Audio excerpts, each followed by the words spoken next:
Ես միշտ իմ աղջկա կողքին եմ եղել, երբեք չեմ ասել ստեղից վեր կաց այնտեղ նստի, միշտ ասել եմ, որ դու կարող ես իմ վրա հույս դնել և երբեք չեմ ասել աչքիդ վերևը ունք կա,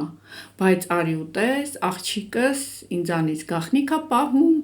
և չի վստահում ինձ։ Հաճախակի ես լսում եմ այսպիսի արտահայտություններ մայրիկներից, որոնք որ ուզում են հասկանալ, թե ինչումն է իրենց սխալը։ Հայրիկներն էլ են երբեմն ասում, որ նույնն էլ տղաների հանդեպ չեն վստահում իրենց, հարգելիներս, ինչ եմ ուզում ձեզ ասել, այո, դուք կարող թույլ եք տալիս,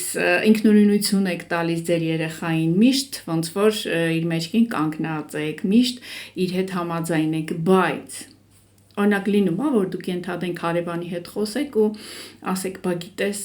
էս ինչի աղջիկը հələ դրանն է, անշնորհք, այնքան կարճ էր հագել կիսաշրջազգեստը, որ ոնց է դրա մերը թողնում, որ տնից դուրս գա, և այդ կարող է լսել ձեր աղջիկը և բնականաբար այլևս ձեզ չի վստահի,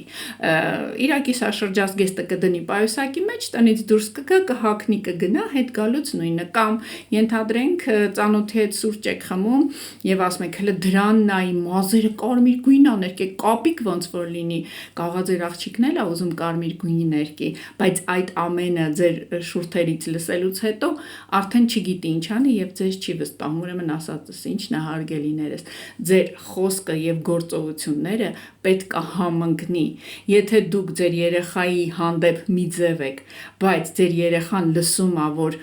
այլ ձև եք արտահայտվում ուրիշ մարդկանց մոտ, ինքը ձեզ երբեք չի վստահի, ուրեմն ինչ պետք է անեք, պետք է ձեր խոսքը և գործողությունը մեկ անել, այդ ժամանակ ձեր երեխան ձեզ կվստահի և իհարկե ես վստահ եմ, որ դու կարող ես։